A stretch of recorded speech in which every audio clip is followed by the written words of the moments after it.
Clerics in Dungeons & Dragons have a strange place in the game. Not quite a true fighter, nor as powerful a spellcaster as a wizard.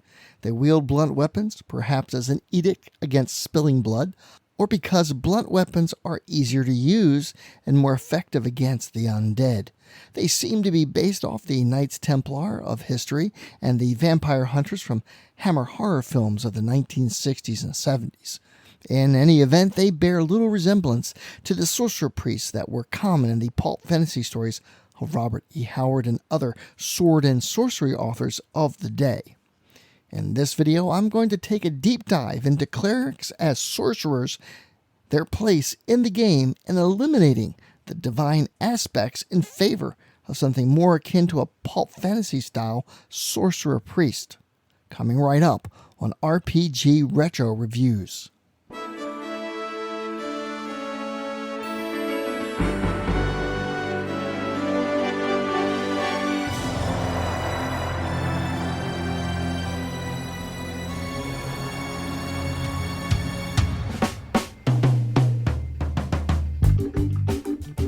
Hello everyone, I'm Captain Courageous and I review old school modules and games and try to give them a fun and informative analysis.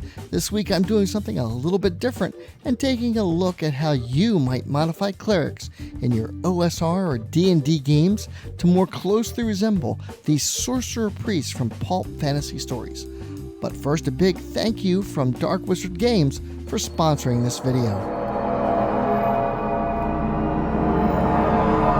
Dark Wizard Games is proud to announce two brand new modules for 1st edition Dungeons & Dragons and other old school role-playing games. Search deep inside a fungus-infested cavern with Maximum Mayhem Dungeons number 10, Fantastic Quest of the Whimsical One, with cover art by the legendary Earl Otis for levels 3 to 6, and then explore the ancient tomb of a forgotten pharaoh with Maximum Mayhem Dungeons number 11, Lost Tomb of the Mummy Lich, with cover art by the amazing Justin Davis for levels 8 to 12.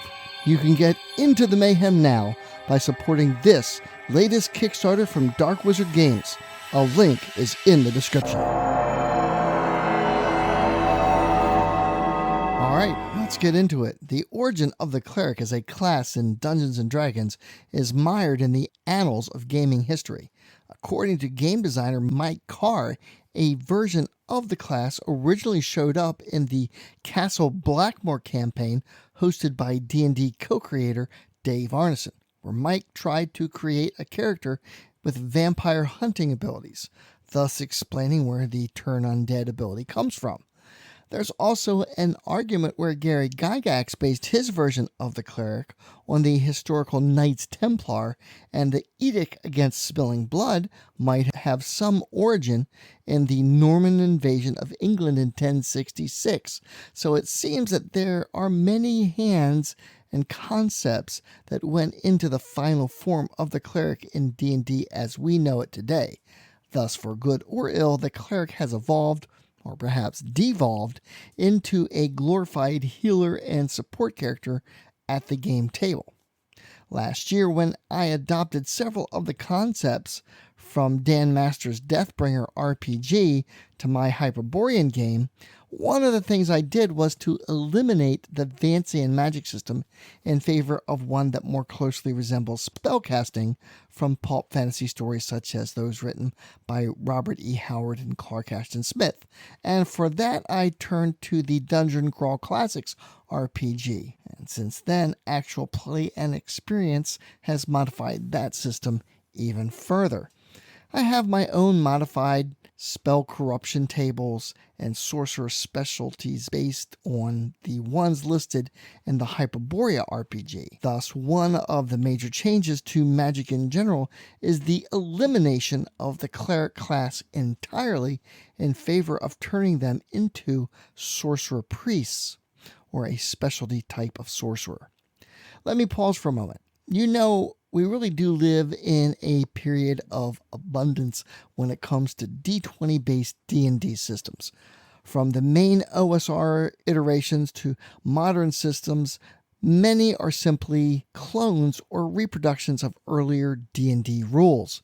Others, like the Hyperborea RPG and the Dungeon Crawl Classics RPG, have the skin of Dungeons and Dragons but have gone in vastly different directions in several areas. The point is, you have zero obligation to any particular game system, and due to these systems all having a core origin, many of the modifications are system agnostic. This gives you, the game master, the ultimate playground and freedom to pick and choose when modifying to create something that is wholly unique to your gaming table and the tastes of your group. With that being said, let's go into the nitty-gritty details. Simply put, spell slots are eliminated. All spellcasters are sorcerers. They can cast any spell they know with a spell roll. The difficulty to cast a spell is equal to 10 plus 2 times the spell's level. Thus, a first level spell has a difficulty class of 12. A second level spell has a DC of 14, and so on. The caster's intelligence modifier plus their level is added to their spellcasting roll. Failure means that the spell fizzles and doesn't work. Rolling a 1 indicates a miscast has occurred. The caster rolls on the critical miscast table to determine the effects, which could be nothing, an embarrassing fizzle, backfire damage, or some sort of permanent corruption effect. These tables shown here are based off the ones found in the Dungeon Crawl Classics RPG, but I've modified them to more neatly fit into the Hyperborea RPG that I play, but you could modify your tables to fit your game as well. In addition, sorcerers must spend at least an hour each day consulting their spell books, practicing their art, and honing their skills. Casters unable to do this may still attempt spellcasting, but their spellcasting rolls are made at disadvantage. Further, a sorcerer must specialize in a type of magic such as necromancer, cryomancer, witch spells, and so on. And when casting these types of spells, the caster gets a +2 to the spellcasting roll. The specialist must choose one type of magic they are poor at as well, and for those spells they get a -2 to the roll. The sorcerer can cast any spell they find and learn, but if it's not from their specialty or their handicapped school, the roll is simply made with no additional modifiers. Note also, I went through the various spellcasting classes in the Hyperborea RPG and created additional special abilities for each sorcerer type. Thus, the Cryomancer gets a +2 bonus on saves versus cold and ice-related effects. A third-level Necromancer can learn to control undead. And of course, specialists in clerical magic retain their turn undead abilities. The reasoning for Sorcerer-Priests turning undead is not some so-called divine intervention, but due to the nature of the divine magic being more closely related to life and death, sorcerer-priests have more ready access to healing magic, the ability to raise the dead under special circumstances. As part of their schooling, they learn certain philosophical ideas and concepts about life and death, the nature of the universe, as well as real practical knowledge on healing and medicine. And it's this insight that gives them an advantage over the undead. To learn a new spell, a sorcerer must acquire it in some way, maybe shared by one of their order or found in dusty tomes and long-forgotten dungeons about the realm. Once found, it requires a number of weeks of study equal to the spell's level, and then a learning roll must be made, which is equal to the chance to cast the spell. If the roll is made, the caster has learned the spell. If they fail, they must wait until they make another level to try again. Let's also delve into the more philosophical ideas behind the Sorcerer-Priests. With this concept, it's not really the gods granting the caster their magic, a concept that I personally have never really cared for. That all the gods and their vassals are engaged on a daily basis in granting their millions of followers all over the prime material plane part of a deity's divine power seems a bit silly. Instead, the sorcerer-priest venerates a particular power, yes, but this is more to gain insight into this kind of magic, which does have tenuous connections to the gods, more than other types. Then, of course, there's the political power and a bit of all from the populace. A bit of showmanship, if you will. It's one thing to cast magical spells. It's quite the other if one can claim that their power derives from the gods themselves. They aren't just some upstart wizard. They are divinely inspired and thus more legitimate. They can conduct sermons, collect tithes for the church, and so on. Sorcerer-Priests advise kings, make predictions, and bestow their benefactors the blessing of the gods.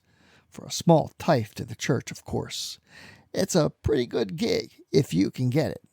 Some sorcerer-priests may even genuinely believe in their own divine inspiration, and certainly while the gods themselves are mostly indifferent and uncaring about the daily affairs of mortals, they can be tapped for their divine power on occasion.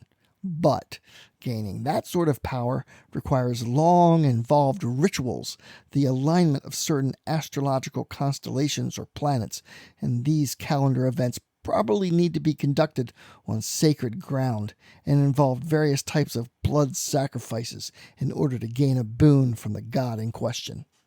The details of such things are left entirely to the purview of the game master and probably some desire on the part of the sorcerer-priest player, which can be a lot of fun to work out. However, for the most part, the sorcerer-priest has to put in the hard work, study their spellbooks, travel about seeking additional spells, or perhaps travel to various monasteries where other ilk share their expertise, much like any other wizard does.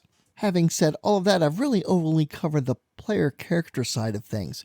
For your campaign, the Sorcerer-Priest makes for a great villain.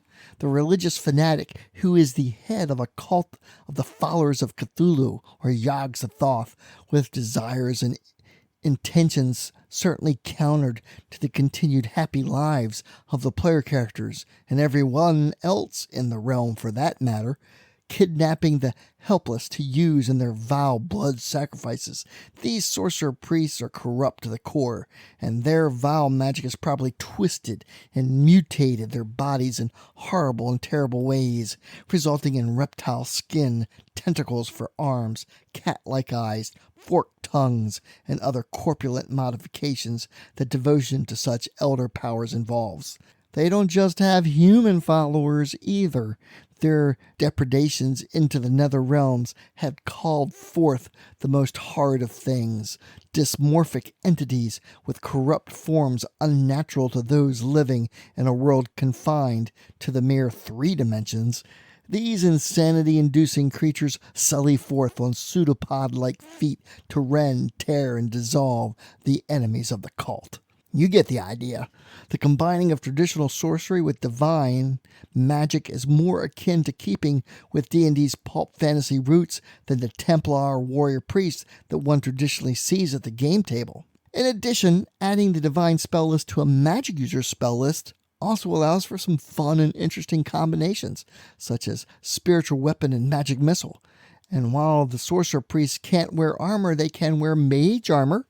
The Hyperborean RPG, for example, has some fun variations on mage armor, like the Cryomancer has ice armor. To me, pulp fantasy magic should be dangerous and unpredictable, and linking so-called clerical magic to this same ethos keeps magic grounded as a risky endeavor that requires a deep devotion to study and commitment to the art.